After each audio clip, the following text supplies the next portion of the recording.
성자와 성령의 이름으로 아멘. 요한이 전한 거룩한 복음입니다. 모든 사람을 비추는 참빛이 세상에 왔다. 그분께서 세상에 계셨고 세상이 그분을 통하여 생겨났지만 세상은 그분을 알아보지 못하였다. 그분께서 당신 땅에 오셨지만 그분의 백성은 그분을 맞아들이지 않았다. 그분께서는 당신을 받아들이는 이들, 당신의 이름을 믿는 모든 이에게 하나님의 자녀가 되는 권한을 주셨다. 이들은 혈통이나 유족이나 남자의 욕망에서 난 것이 아니라 하나님에게서 난 사람들이다. 말씀이 사람이 되시어 우리 가운데 사셨다. 우리는 그분의 영광을 보았다. 은총과 진리가 충만하신 아버지의 외아드님으로서 지니신 영광을 보았다. 요한은 그분을 증언하여 외쳤다. 그분은 내가 이렇게 말한 분이시다. 내 뒤에 오시는 분은 내가 나기 전부터 계셨기에 나보다 앞서신 분이시다. 그분의 충만함에서 우리 모두 은총의 은총을 받았다. 주님의 말씀입니다. 그리스도님 찬양합니다. 네, 오늘 우리가 이 비전을 시작하면서 이 요한복음 1장 9절에서 16절의 말씀을 선포했습니다. 이 말씀이 어떻게 또 이 시간에 살아 움직일지 우리는 보고 듣고 맡고 만져야 되겠죠. 네, 그래서 요한 1서의 바로 서문에서도 바로 그 생명을 이 요한 복음사가 어떻게 돼? 보았다고 했어요. 보고 들었다고 했어요. 또 맡았다고 했어요. 만졌다고 했어요. 이것은 우리의 모든 이 살아있는 이 감각이 그분을 만났다는 거예요. 근데 우리가 이 요한복음에 보면은 보았다, 이거를 의미를 보았다라는 것이 그냥 see, 그냥 watch 이런 의미가 아니에요. 요한복음사가 이 보았다라는 것은 이 큐를 보면은 믿었다라는 그 의미하고도 상충됩니다. 그래서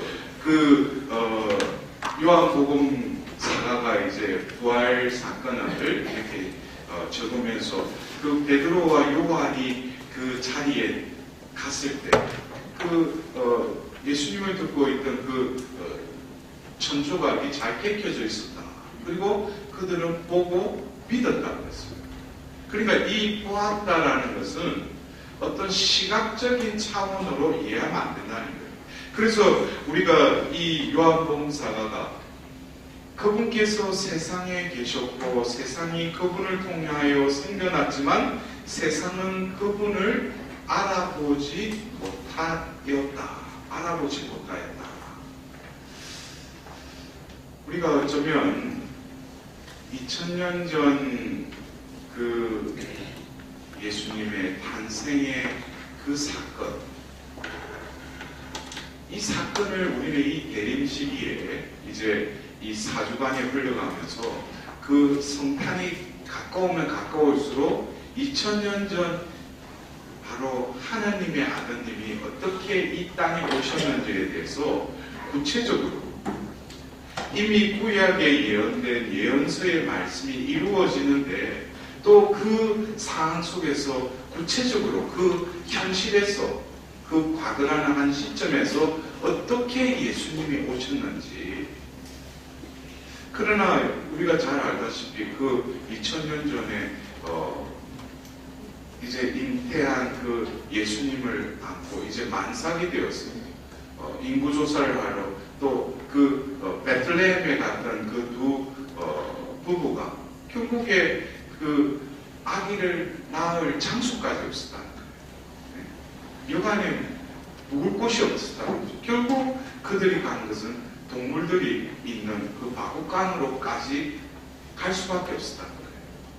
이런 상황, 이 상황은 어떻게 보면은 세상은 이분이 오시는 것을 관심도 없고, 예? 오시어도 그분을 알아보지 못한다는 거예요. 여러분들 요즘 우리 이렇게 길거리 지나면 벌써 뭐예요? 캐롤송이 울려가져요. 우리도 가다 보면 막 징글벨 뭐 어깨가 들썩들썩해. 근데 이거는 세상은 거기에 관심이 없는 거예요. 그냥 어떻게든지 이 성탄 이 시즌에 뭐예요? 대목 보려고 그러는 거예요. 심지어는 미국 같은 경우는 이제는 뭐예요? 메리 크리스마스 쓰지 마라. 그건 어떤 특정 단체 종교에서 쓰는 표현이지 우리는 12월 25일 쉬는 날이다 이거예요. 그러니까 뭐예요? 해피하리데이라는 거예요. 세상은 자꾸 우리 눈을 막아요.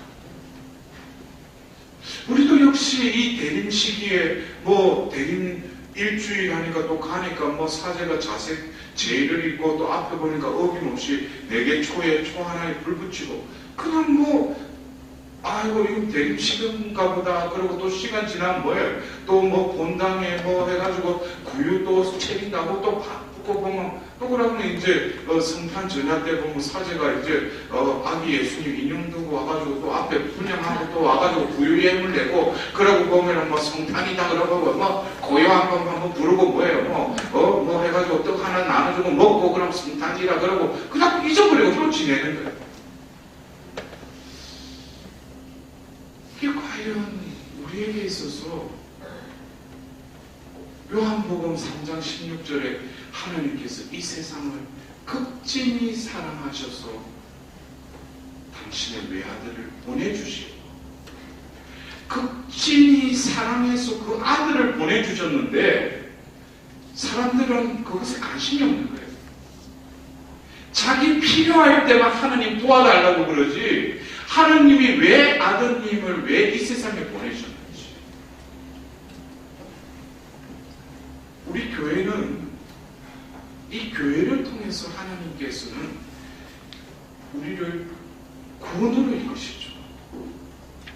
구원 말고 이 교회가 본질이 이 세상의 모든 인류들을 바로 하나님께로 구원으로 이끄는 거예요. 그래서 이 구원의 문제, 여러분들 구원에 대해서 얼마나 마음의 중심에 구원의 그 명제에 대해서 여러분들은 이제 한 해 한 해 내가 신앙생활을 해나가면서 구체적으로 구원에 대해서 어떻게 준비하고 있는지. 그냥 어떤 종파에서 뭐 구원 받습니까? 그러면 아멘! 하고 이런 어떤 억지의 그런 구원에 대한 확신이 아니라 교회에서 그래서 이 구원에 대해서 구체적으로 1년이라는 시간을 통해서 우리를 이끌어가고 있어요. 이 전례력을 통해서. 그래서 우리는 이 시작과 마침 알파의 오메가이신 예수 그리스도 요한복음시록 21장에 나오는 그 시작이요 마침이신 예수 그리스도를 시작해서 예수 그리스도로 마감되는 한 해. 그래서 우리는 한 해의 그 끝자락에 뭐예요? 온 누리의 임금이신 만왕의 왕이신 예수님의 대축일로 한 해가 막이 내려요. 그때 우리는 무엇을 의미를 다시금 한 해를 마감하면서 무엇을 생각하라는 거예요? 두 번째 오시는 예수님을 맞이할 준비가 되었느냐 이거야. 한 해라는 이 유예 기간을 너에게 줬는데 지금 너의 인생이 두 번째 오실 그 예수님 앞에 설 수 있도록 얼마만큼 스탠바이가 됐느냐 이거예요. 거기에 대해서 분명히 교회에서는 11월 한 달을 위룡성을 또 지내게 해요. 죽음을 생각하라는 거예요. 죽은 일을 위해서 기도하는 때이기도 하지만은 죽은 일을 위해서 기도한다면 내가 산자이니까 죽은 일을 위해서 기도하는 거잖아요. 하느님 앞에 있는 자들은 살아있는 자들이에요. 내가 진정으로 하나님이 목숨에 붙어 있는데 내가 지금 살아있는 자냐 이거예요. 그리고 죽은 자를 위해서 기도한다. 그러면 살아있다는 것을 내가 지금 목에서 왔다 갔다 하는 숨을 쉬고 있으니까 살아있다라고 생각하면 그건 오산이에요. 예수님 시대에도 거룩함의 대표적인 바리사이들을 향해서 치랑 묻어막고 했어요. 불행하여라고 했어요. 우리가 볼 때는 그 사람 거룩한 삶을 살아가고 있어요. 그러나 예수님은 그들의 속을 들여다보시고 뭐예요? 사악과 착취와 탐욕이 가득 차 있다고 했어요. 그래서 해치란 무덤이라고 했어요. 우리가 이제 한 해 한 해 하면서 구원에 대해서 합당한 내 준비가 되어가고 있는가? 그래서 그럼 자기 딴에는 그래요. 내가 뭐 몇 년 동안 레지오 단장을 하고 또 그러고 자기 이력서에 몇 년 동안 반장하고 해가지고 교회에서 봉사 많이 하고 그런 사람들을 비스무리한 사람들이 예수님 시대에 있었는 거예요. 그래서 어느 날 어느 무리가 와서 예수님에 물어봐요. 예수님, 자기들은 뭐예요? 예수님 앞에 말하면 그래 내가 너 알지 할 줄 알고 예수님 당신 이름으로 마귀도 쫓아내고 예언도 하고 말씀 전하지 않았습니까? 그러니까 예수님 뭐래요? 너희들 도무지 모른다 그래요. 그들은 자기 나름대로는 예수님 이름을 전했는데 전도했다고 생각했는데 예수님이 너희들 모른다 그래요. 그때 또 한 부류는 뭐냐면 예수님 당신과 함께 먹고 마시고 당신 말씀하실 때 함께 있지 않았습니까? 그러니까 뭐예요? 이때는 뭐라고 해요? 너희를 도무지 모른다 그래요. 이 불법을 일삼는 자들아. 그러면서 하느님 말씀을 듣고 실행하는 이가 하늘나라에 들어간다. 그러면은 우리가 구원에 있어서 자신이 생각하는 척도 있잖아요.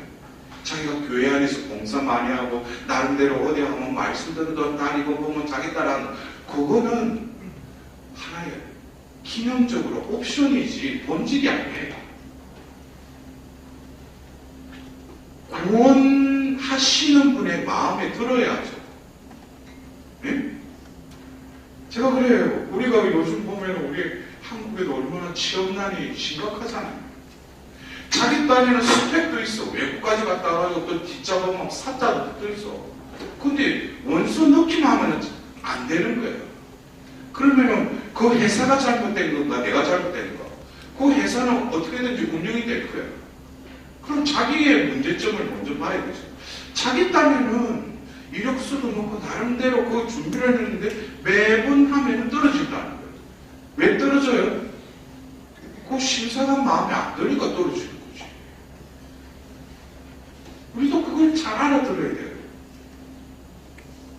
11월달 한 달 동안에 계속 교회에서는 이 위령성을 이 한 해의 마지막 달에 종말에 대해서 계속 알려줘요. 그걸 알아듣느냐 이거예요. 그리고 뭐 종말하면은 무조건 뭐 어디 지진이 일어나고 전쟁이 나고 기아가 오면 예수님이 뭐라고 했어요? 두려워하라고 그랬어요? 두려워하지 말라고 그랬어요? 두려워하지 말라고 그랬어요. 어디 보면은 내가 그리스도다, 네가 그리스도다 하고 그런 말 따라가라고 했어요. 따라가지 말라고 했어요. 그때가 되면은 순식간에 뭐예요? 하나는 데려가고 하나는 그대로 남겨놓는 거였어요. 이거를 알아들으면 내 현세의 삶이 이렇게 살았어요.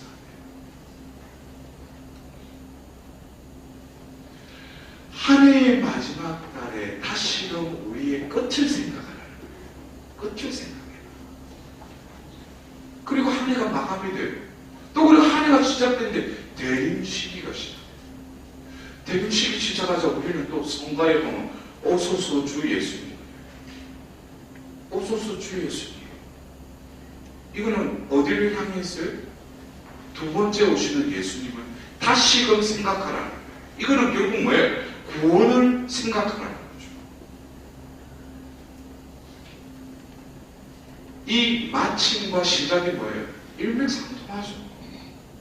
한 해의 시작과 끝이 나에게 왜 하느님 자녀가 되게 했는가?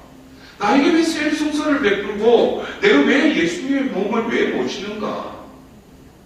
그냥 반복되고 습관적인 그것으로 하느님이 부르실 때 진짜 슬기로운 처녀처럼 그 등불의 기름을 나를 마련해 놓고 있다.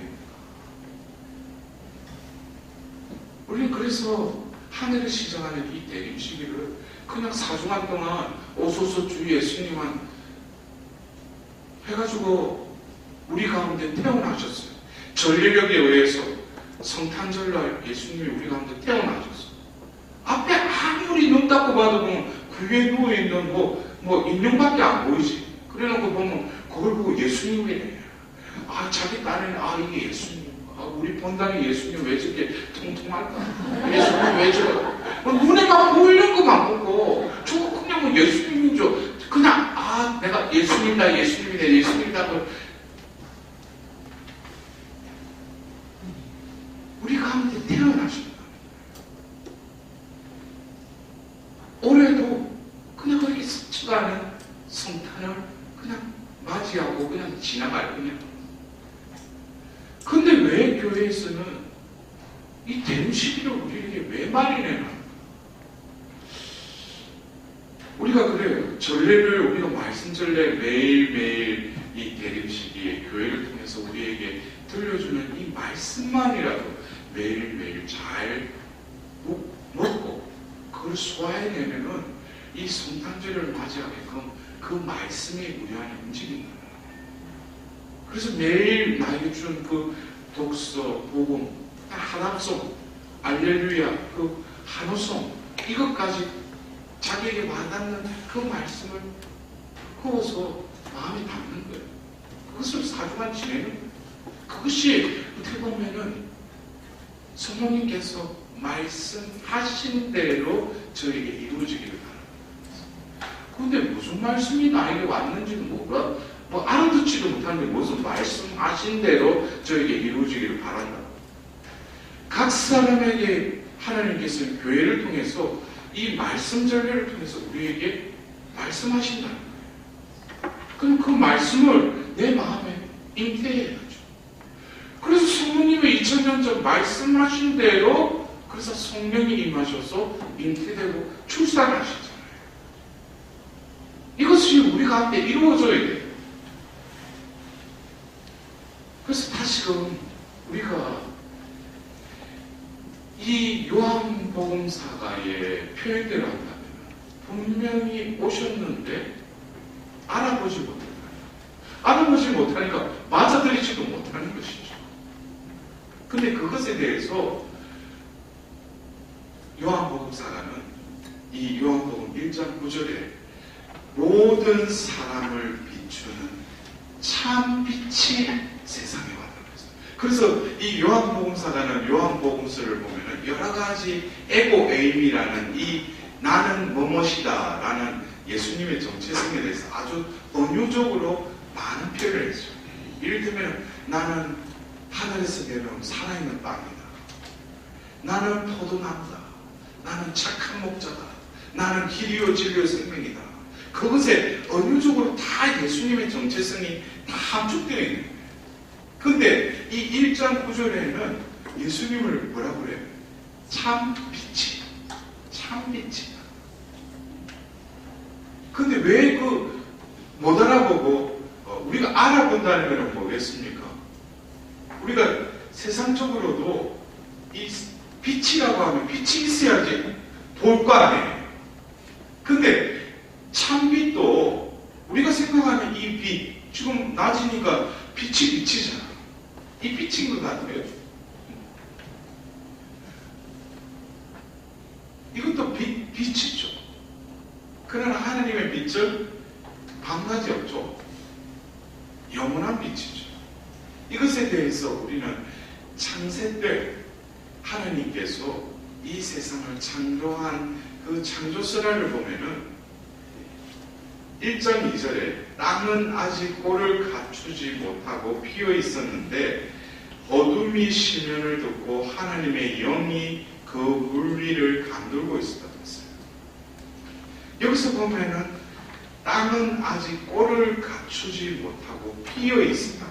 그 어둠이 시면을 덮고 있었다고.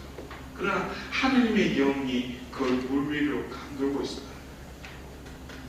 여기서 어둠이라는 게 우리가 생각하는 어떤 해가 지고 나서 그 어두움이라고 생각하는데 이것은 하나님의 부재의 상태예요.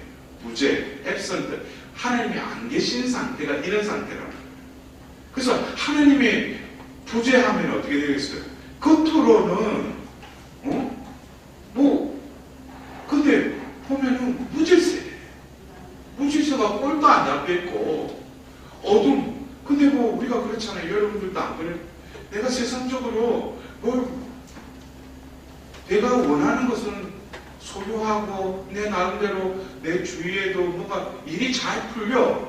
그러면서 내가 한편으로 볼 때 내가 수고한 만큼 또 이렇게 축복해 주셨구나. 그 속에는 하나님의 축복보다는 자기가 수고한 것을 더 위에 두는 거지. 그러면서 지나가는 어떤 그 기쁨 속에 세상이 이래 좋구나. 근데 그게 얼마가요? 속에서 평화가 없는 거예요. 그리고 또 다른 걸 또 추구하고 좀 더 많이 뭔가를 또 소유하려고 욕심이 계속 일어나는 거예요. 근데 분명히 겉으로 보면은 어느 정도 이렇게 갖춰졌는데도 뭐예요? 이게 꼴은 안 갖춘 거예요. 그러니까 마음은 늘 불안한 거예요. 그전에는 이것만 내가 나에게 주어진다면은 이를테면 내 집, 몇 평짜리 집. 근데 들어갈 때는 얼마 좋아요? 하나님 감사합니다. 감사합니다. 신혼초에 보면 단칸 새방 지하라도 당신과 함께라면 좋아. 근데 그거 좀 살다 보니까 지상으로 올라가서 명패라도 하나 붙던 집이라도 안 있었어. 그리고 어떻게 하다 보니까 또 집이 아니고 감사합니다. 근데 그 얼마 못 가고 또 어디 아파트가 이제 생기다 보니까 아파트 또 목 좋은데 또 전망 좋은데 그래 하다 보면 또 해가 또 다 했어. 다 읽고 나니까 또 우리 휴가 때 갈 또 콘도 이런 다 했어. 근데 내 마음은 진정한 평화가 없는 거야. 가지고 있는데도 공허한 거야. 이것은 하나님이 계시지 않으니까. 세상 사람들이 믿지 않으니까 우리는 뭐예요? 하나님을 믿잖아요. 믿는데도 하나님께 기도하는데도 세상적으로 내가 무언가를 얻었는데도 뭐예요? 불안하고 공허한 거예요. 이건 아직 뭐예요?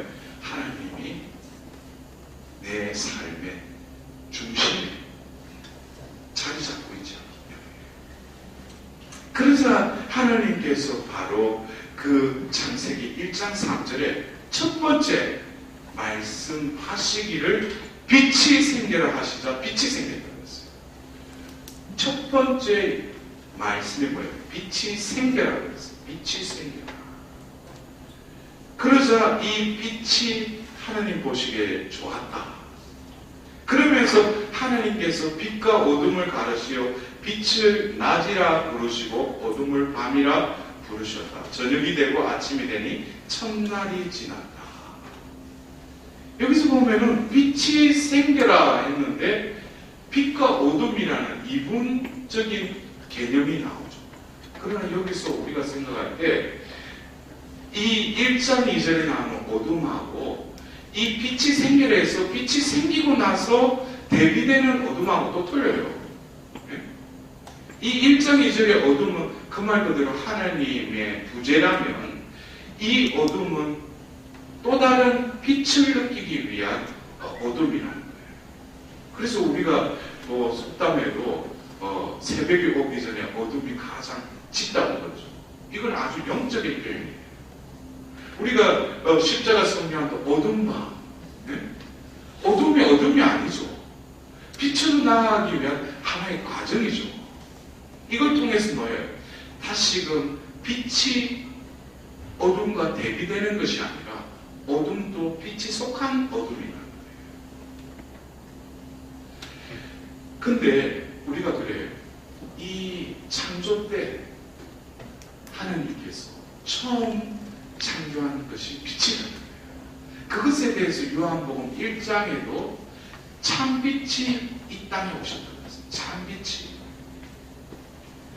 그렇다면은 창세기 1장 3절에는 빛이 생겨라고 말씀하신 하나님인데 이제 이 땅이 밤과 낮으로 해서 하루가 이렇게 지나가는 그 세월이라는 것이 흘러가는데 이게 그냥 낮에도 어둠인 거예요.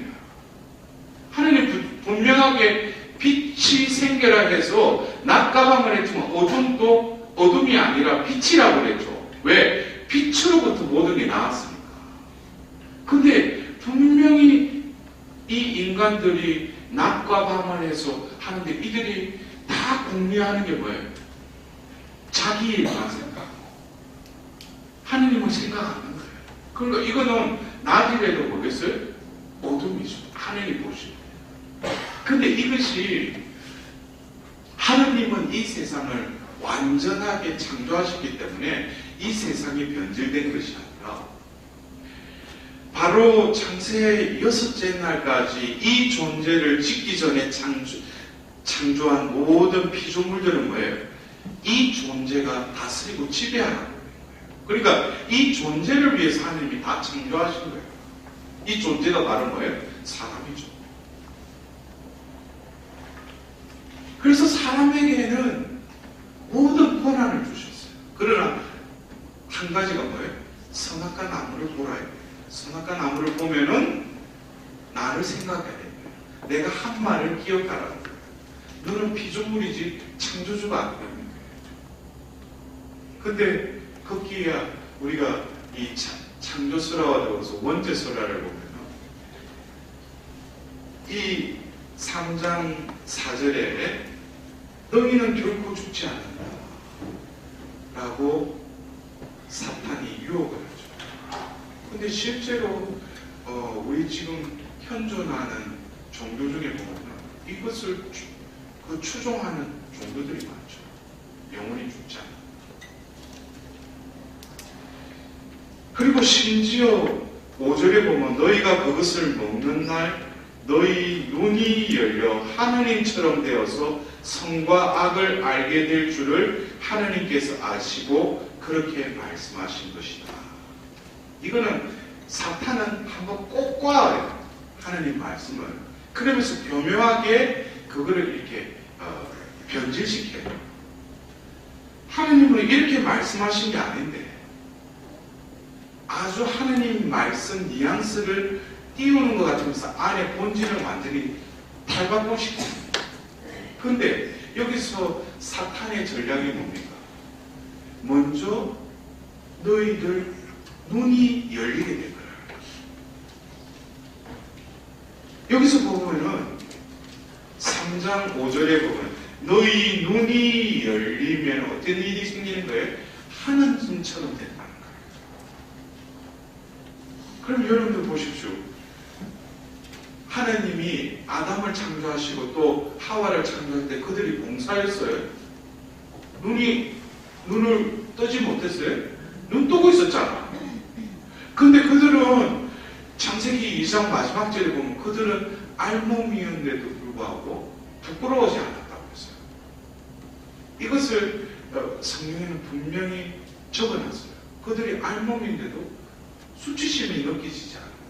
그럼 그들이 그 뜨고 있는 눈하고 그리고 선악과 나무 담고 나서 뭐예요? 그들이 알몸인 걸 알고 무화과 나무를 엮어서 두렁이를 입었다. 그러면 그때 보는 눈하고 창세기 2장의 눈은 그럼 다른 눈이에요.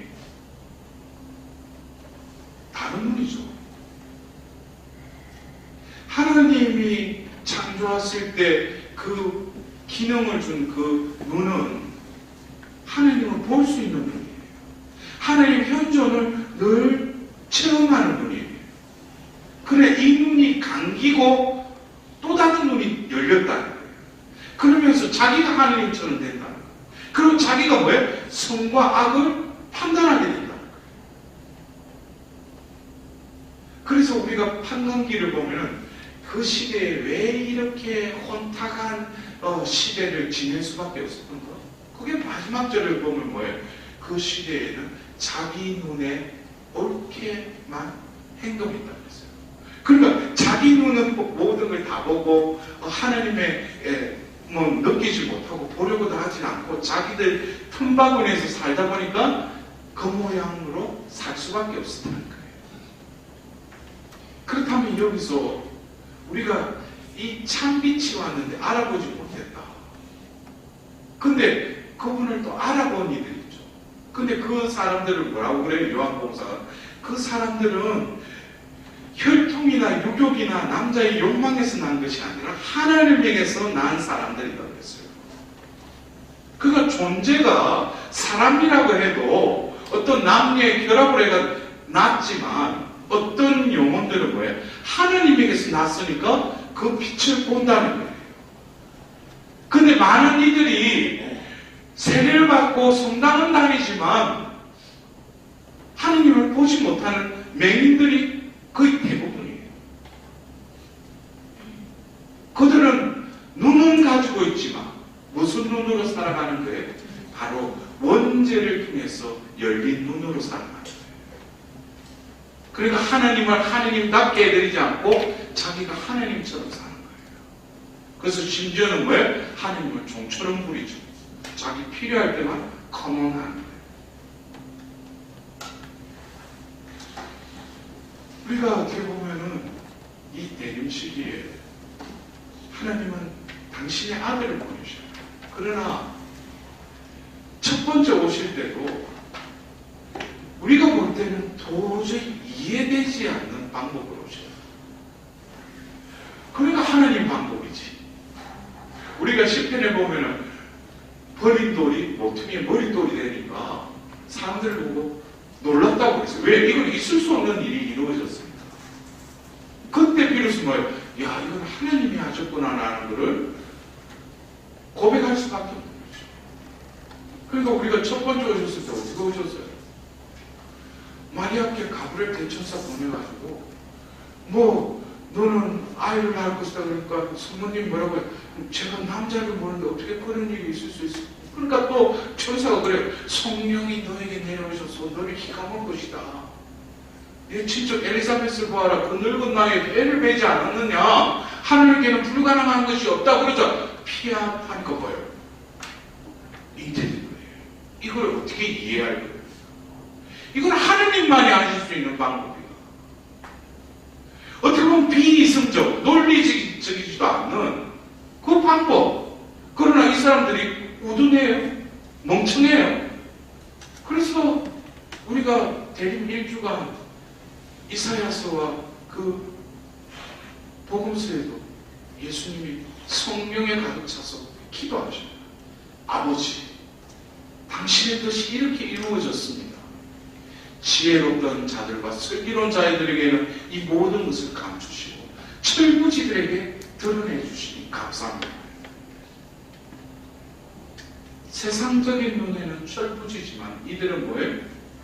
이사야서에서 말하는 지혜와 설기의 영이 그들에게 머물러 있는 거예요. 우리는 자기가 생각하는 지혜로움과 슬기로움을 추구하고 또 부모가 그런 데 갇혀져 있으니까 자식들도 뭐예요?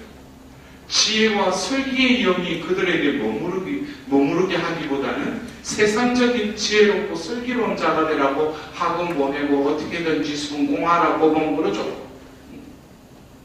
내가 닫혀져 있으니까. 내 눈이 감겨져 있으니까.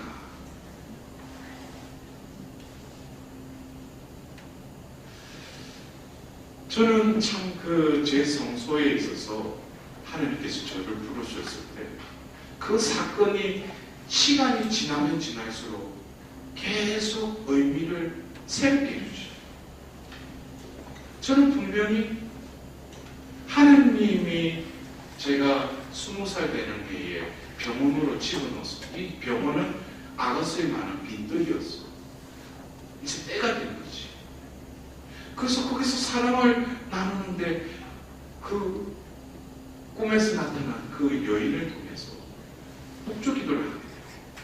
그러면서 처음에 육신의 병이 나게 돼요. 그러나 제 마음속에 그 이루 말할 수 없는 평화와 기쁨이 스며들면서 병원을 퇴원하는 날, 그 병실을 문을 놨을 때 앞에 펼쳐진 세상이 완전히 다르게 보이고 그러면은 내가 입원한 동안에 바깥에 무슨 그 공사를 해가지고 뭐 새롭게 해가지고 내가 나오니까 이게 바뀌었네. 이게 바뀐 게 아니라 겉으로는 똑같은데 뭡니까? 밖으로 나오면 완전히 다른 세상이 제 눈앞에 펼쳐졌다. 이것은 그 입원 기간을 통해서 어둠에 사로잡혀 있는 저를 빛을 비추시는 거예요. 그리고 그 어둠에서 한 저를 건져주시는 거예요. 그러니까 똑같은 바라보는 눈이었는데 내 눈이 열린 거예요. 그 전에 어떤 하나님의 자비와 사랑보다는 내 틈바구니에서 갇혀서 살던 나도 보았죠. 그러나 그 눈이 감기고 뭐예요? 뭔지는 몰라도 뭔가를 보기 시작한 거예요. 그때부터 어머니의 손을 잡고 보면 새벽 미사를 가요. 제가 첫 번째 새벽 미사 딱 가는데 또 제가 막 아침에 일어나야 하는데 뭐 새벽 미사가 길이 안 되는 것 같아요. 그냥 어머니가 저를 깨우고 그래 갔어요. 근데 성당문을 딱 열고 딱 들어가는데 이미 보면 미사가 시작됐다. 근데 일독서의 말인데 바로 그 아우구스틴 스님이 했던 그 말씀 있잖아요. 이제는 어둠의 행실을 벗어버리고 빛의 갑옷을 입으시오. 저는 처음에 들어가는데 그 말씀을 듣고 제가 깜짝 놀랐어요. 뭐 이런 데가 다 있나? 왜냐면 어디 이게 딱 타이밍이 딱 들어가는데 그 말씀이 딱 선포되는 거예요. 이게 우리가 살아가는 세상이 아니구나. 뭔지는 모르지만 이 세상 안에 하나님께서 움직이시고 이건 뭐예요? 똑같이 바라보는 눈이 열린 거예요. 또 다른 눈이 열린 거예요. 사울이 다마스커스로 자기는 뭐예요? 자기 고백하잖아요. 고린도후서에서 자기는 어릴 때부터 로마 시민권을 가진 집에서 태어났고 가모리엘 밑에서 바리사이 중에 바리사이 교육을 합니다. 세상적으로 말하면 스펙으로 따지면 완전 엘리트죠. 그래서 그 이상한 이교도들이 나타났다고 해서 그 재선봉에서 앞장서서 했던 게 거기 사울이라는 청년이잖아요. 그 다마스크로 말 타고 가던 중에 빛 자체이신 분이 나타나셔요. 그의 눈을 멀게 하셔요. 빛으로. 그래서 그가 말해서 내 동경이 쳐져요. 그리고 사흘 동안 앞을 보지 못했어요. 그리고 하나니아스의 안수를 통해서 뭐예요? 비늘 같은 게 떨어지면 다시 보게 되었다 그랬어요. 여러분들, 내가 지금 뜨고 바라보고 있는 이 눈이란 이것이 과연 어떤 눈으로 살아가는 것 같아요? 원죄 설화에 나오는 창세기 3장 5절에 너희 눈이 열려서 하나님처럼 되었다. 너는 하나님이다. 그러니까 모든 것은 뭐예요? 자기 잣대로 다 보는 거예요. 그래서 어떤 사람 보면은 내 마음에 안 드니까 저 사람은 악한 사람, 저 사람 나한테 잘해주니까 저 사람은 선한 사람. 이게 뭐예요? 자기가 하나님이지. 그러고 필요할 때는 어디 가서 하나님 들어주셔요. 하나님은 그건 허상의 하나님이에요. 자기가 하나님인데 이거를 벗어버리지 않으면 하나님을 찾을 수가 없어요. 그래서 하나님은 사울과 같이 내동댕이 쳐버렸어요. 이것이 이제 회복을 위한 이제 시작 단계라. 그래서 어떤 영혼들은 뭐예요? 병고를 알게 하고 어떤 사람은 세상적인 거 이것에 얽매여 있던 사람들 떨어뜨려진다. 우리가 세상적으로 보면 그때는 뭐예요? 하나님 이거 어떻게 할 거예요? 왜 저에게 이런 시련을 주십니까? 그 시련은 자기가 잘 준비해 온 거예요. 시련은. 그리고 막상 닥치고 나서 하늘께 또 분풀이를 해. 그 근본은 뭐예요? 자기가 하나님처럼 살아가는 거예요. 그 원인은 뭐예요? 이 사탄의 그 유혹. 사탄의 유혹.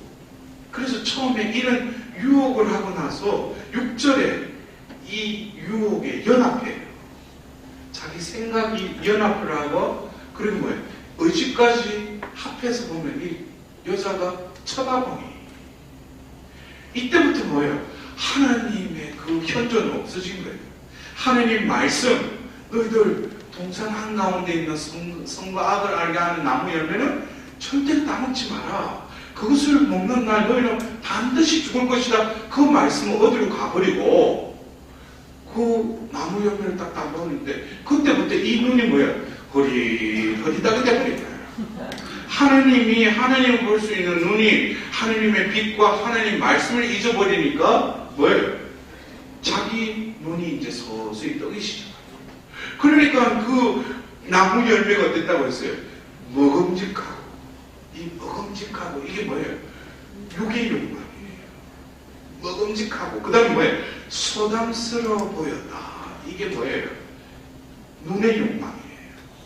더불어서 뭐라고 그래요? 그뿐만 아니라 그것은 슬기롭게 해줄 것처럼 탐스러웠다. 이것이 뭐예요? 세상에서의 자망이에요. 이것을 요한에서 분명히 육의 욕망, 눈의 욕망, 세상 살이에 대한 자망, 이걸 통해서 뭐예요? 사탄이 들어온다는 거예요. 그래서 예수님이 그 광야에서 40일 동안 단식하시고 나서 유혹이 뭡니까? 처음에 육의 욕망을 또 유혹하죠.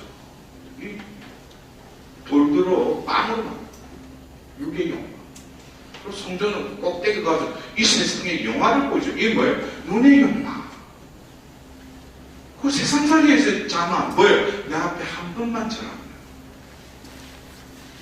이것을 예수님께서 어떻게 말씀으로 이기셨죠. 그래서 이 창세기 3장에 우리가 볼 때는 그냥 창조수라고 그랬지만 이 안에 코드가 다 들어가 있어요. 이 세상에 왜 이렇게밖에 살 수 없는가? 이미 우리가 그래서 교리적으로는 뭐예요? 원죄의 흔적이 있다고 그러는데 그런 어떤 추상적인 개념이 아니라 내 존재 자체가 이미 뭐예요? 원죄의 얽매에 산다. 이거는 다른 방법이 없어요. 그래서 우리가 사람이라는 하나님의 모상이라는 이 존재가 세 국면을 맞이하는 거예요. 첫 번째 창세기 2장의 인간은 뭡니까? 죄를 짓지 않았고 죄를 지을 수도 없는 존재였어요. 근데 창세기 3장을 넘어가면서 뭐예요? 죄를 지은 존재임에서 죄를 지을 수밖에 없는 존재로 타락해버린 거예요. 그러나 예수 그리스도의 죽음과 부활을 통해서 어떻게 돼요? 죄를 지을 수밖에 없는 존재이지만 죄를 짓지 않고도 살아갈 수 있는 길이 열렸다는 거예요. 이게 바로 뭐예요? 예수 그리스도를 통하여 예수 그리스도와 함께 예수 그리스도 안에서 살아가는 삶이에요. 그런 영혼들은 죄인임에도 원죄의 흔적이 남아있더라도 뭐예요? 더 이상 지배를 받지 않는 거예요. 예수 그리스도 안에 있는 거예요. 이거를 깨달으면은 그리스도인이 얼마나 특권을 부여받은 사람인지 몰라요. 그런데 그것에 대한 특권을 어디 갔다고 자기 식대로 자기 중심적으로 살아가는데, 그래서 우리 신자분들 보면 단박에 한번 대화 나누고 이렇게 살아가는 거 보면 아, 저 사람은 아직까지 원죄의 그 장막 안에 철저히 갇혀서 살구나. 어떤 사람은 뭐예요? 거기서 하나님의 자비로 탈출하고, 그리고 사람이 완전히 바뀌었어. 바뀐 게 그 사람이 뭐 이렇게 해가지고 뭐 어디 감옥 갔다 오고 뭐 어디 막 갱생원 갔다 와가지고 아 이거 바뀐 게 아니고 하나님의 그 자비가, 하나님의 사랑이 스며들어가니까 그 존재가 바뀔 수밖에 없는 거예요. 그전에는 내가 바꿔야지, 내가 회개해야지 했는데 이제는 뭐예요? 회개의 은총이 늘 그와 함께 머물러 있으니까 그 존재가 그 은총에 순응하니까 어떻게 돼요? 그런 삶을 사니까 주위 사람들이 어느 날 이렇게 보면 야, 너 요즘 얼굴이 보니까 뭐 좋은 일 있나? 너 얼굴에 빛이 난다고. 너 요즘 어디 갔다 왔나? 어디라는 거 아시겠죠? 우리 자매님들 막 네 얼굴이 왜 그래? 나 주름살도 없으시고 돈 좀 들였나? 근데 나 근데 안 간다고 이제 그런가 봐. 그리고 뭐예요? 말이 틀려져요. 이 사람이 어떻게 이런 말을 하는 거야? 그것은 그 사람이 바꾸려고 하고 수정하려고 해서 교정하려고 해서 그렇게 바뀐 게 아니고 하느님이 이제 내와 함께 하시니까.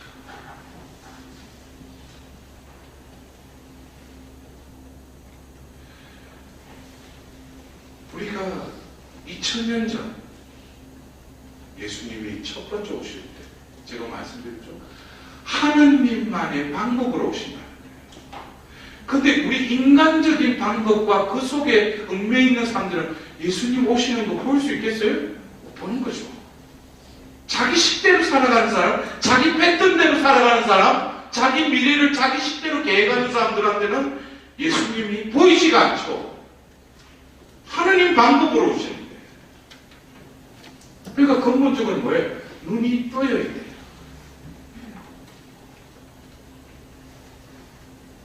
그래서 예수님이 공생애 중에 이런 말씀하셨어요. 요한복음 9장을 보면은 한 소경을 눈을 뜨게 하셔요. 그래 그것이 스캔들이 일어나는 거예요. 그래서 많은 사람들 보고 그 사람에게 또 추궁을 하는 거예요. 너 어떻게 해서 눈을 떴느냐? 누가 너를 눈 뜨게 했느냐? 어떤 분이 와서 나를 눈 뜨게 했다. 그래서 예수님이 지나가시자 그들에게 물어봐요. 그때 예수님께서 뭐라고 하셔요? 나는 이 세상을 심판하러 왔다. 보지 못하는 이들은 보고 보는 이들은 눈먼 자가 되게 하려는 것이다. 예수님과 함께 있던 몇몇 바리사이가 이 말씀을 듣고 예수님께 우리도 눈먼 자라는 말은 아니겠지요? 이거 어디서 또 이런 말 뉘앙스 예수님의 지도에 많잖아요. 저는 아니겠지요? 저는 아니겠죠? 그건 네 말이다. 예수님께서 그들에게 뭐예요? 너희가 눈먼 사람이었으면 오히려 죄가 없었을 것이다. 그러나 지금 너희가 우리는 잘 본다 하고 있으니 너희 죄는 그대로 남아있다. 그래서 우리가 이 대림 시기에 이 회개연총을 구하는데 사순 시기에도 회개하고는 조금 양면 국면이 좀 틀리죠. 이 회개는 다시금 하느님 중심적인 삶에서 나 중심적으로 살아가는 나의 존재됨을 오시는 그 빛 가운데에 이 내림 시기를 통해서 하나님 은총 가운데 그걸 깨닫는 거예요. 그 깨달은 내가 바로 예수 그리스도의 순환과 십자가를 통하지 않고서는 내가 내 존재가 변화되지 않는다는 또 다른 회개가 사순 시기에 주어지는 회개라면 이 대림 시기의 회개는 내 존재, 내 꼴, 내 도라지를 깨닫는 순간이다. 그러려면은 제가 서두에 말씀드렸듯이 내 인생의 목적지가 어디냐 이거예요. 내가 왜 신앙생활을 하느냐 이거예요. 내가 왜 미사 참여를 하느냐 이거예요. 우리가 주일이나 대축일날 사도신경, 성부, 성자, 성령, 교회, 성인의 통공, 그 다음에 우리의 육신의 부활을 믿으며 마지막에 뭐라고요? 영원한 삶을 믿나이다. 이게 마지막 고백이라. 여러분들 영원한 삶을 믿으셔요? 네. 영원한 삶을 희망하세요? 네. 그렇다면 여러분 삶이 그렇게 어리버리하게 방황하고 그런 게 아니죠. 내가 지금 뭐예요? 나의 목표는 이제 분명하다는 거예요. 그래서 바울 사도는 뭘 했어요? 예수님을 만나고 나서 또 그 이후에 복음을 전하는데 때가 안 된 거죠. 그래서 3년 동안 또 광야의 독수 생활을 통해서 이제 예루살렘을 가서 이제 안티오키아 교회를 통해서 복음을 선 거예요. 왜? 이미 그는 이 세상에 나기 전부터 이방인의 그릇으로 선택됐으니까 이제 때가 된 거예요. 그래서 그는 복음을 전하면서 그들에게 그래요. 내가 이때까지 살아왔던 모든 것, 내가 쌓아왔던, 내가 지니고 있던 모든 것을 뭐예요? 예수 그리스도를 만났기 때문에 이걸 뭐예요? 쓰레기로 여긴다는 거예요. 여러분들 지금 내가 번 소유물, 내 주위에 있는 가족, 내가 기대하고 있는 미래에 투자한 그 모든 것들 다 쓰레기로 여기세요. 쓰레기로 여기지 않으면은 그 목적지에 갈 수 없습니다. 그래서 필리핀스의 바오로 사도가 말했어요. 나는 목표를 향해서 달려갈 뿐입니다. 거기에는 뭐라고 그랬어요? 성령께서 친히 예루살렘으로 다시 돌아갈 때 너가 가는 곳마다 하나님의 환난이 뒤따를 것이다 그랬어요. 이제는 환난도 그 길을 가는데 방해하지 못하죠. 결국 디모데에게 보낸 두 번째 편지를 보내서 뭐예요? 이제 하느님을 만날 때가 가까워졌다는 것을 직감하고 바울을 사도 이제 나는 달릴 길을 다 달렸습니다. 그 글을 적으면서 한 존재가 이 세상에 태어나서 똑같은 삶의 시간과 공간 속에서 어떤 삶을 살았는가, 하느님이 주신 그 목표를 향해서 달렸고 나는 달릴 길을 다 달렸다는 거예요.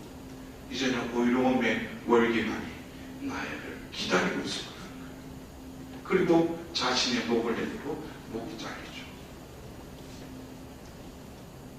여러분들, 어쩌면 우리가 아무리 이 세상에 아둥바둥하고 살더라도 결국에는 맞이할 수밖에 없는 죽음의 의미.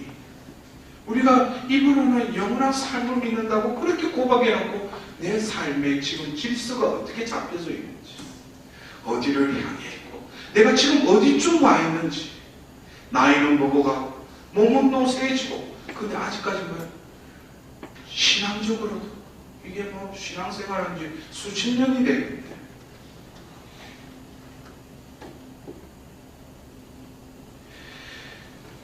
우리는 2000년 전 예수님이 오셨을 때 유대 지역이 아닌 어느 이방 지역의 새 동방박사라고 했거든요. 그들이 그 별을 보고, 그러니까 예수님이 태어나기 전부터 하나님은 그 어둠에, 그 밤에 그 빛나는 별을 통해서 그들을 이끌어 오신 거예요. 그들은 다른 사람들 보면 그냥 별로 보이는데 그 별이 메시아의 별이라는 거예요. 그리고 그들은 모든 걸 포기하고 그분만을 떼올 마음으로 그 어둠에 빛나는 별을 보고, 그럼 낮에 잤겠죠? 밤에는 또 뭐예요? 그 어둠 속에 떠있는 그 별을 쫓아간 거죠. 그래서 그 별이 머무는 곳에 그들도 멈춰가는 거예요. 그러자 하느님 말씀대로 그곳에 한 아기가 있었다는 거예요. 이들은 뭐예요? 이방인임에도 불구하고 그 눈이 열려 있었다는 거예요. 이 대림 시기 동안에 그냥 사주가 와서 이번에 보면 이제 촛불 2개 불 붙었네, 3개 불 붙었네, 이제 다음 주는 4개 붙겠네. 그럼 올해도 뭐겠어요? 대림 시기에는 그냥 스쳐가는 거예요.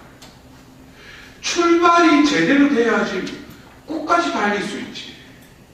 새해 시작의 의미도 깨닫지도 못해요. 이 대림 시기의 의미도 깨닫지도 못하는데 무슨 다음에 사순 시기, 부활 시기 어떻게 이어지겠어요? 이 대림 시기는 다시금 우리를 뭐예요?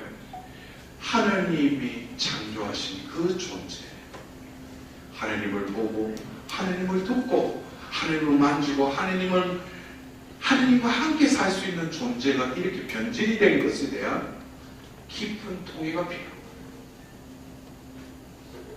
그리고 누구 보지 마셔. 이번에는 깊이 있고 예수님의 탄생을 목격할 거라는 거예요. 목격될 것이라는 거예요. 왜? 내 눈이 뜨였으니까.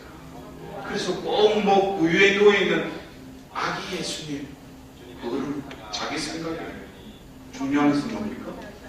하나님만의 예수님이 탄생했다는 것을 드러내신 겁니다. 여러분들, 이 첫째 강의를 통해서 내 눈이 떠여질 수 있도록 하나님께 자비를 구하도록 합시다. 영광이 성부와 성자와 성령께 처음과 같이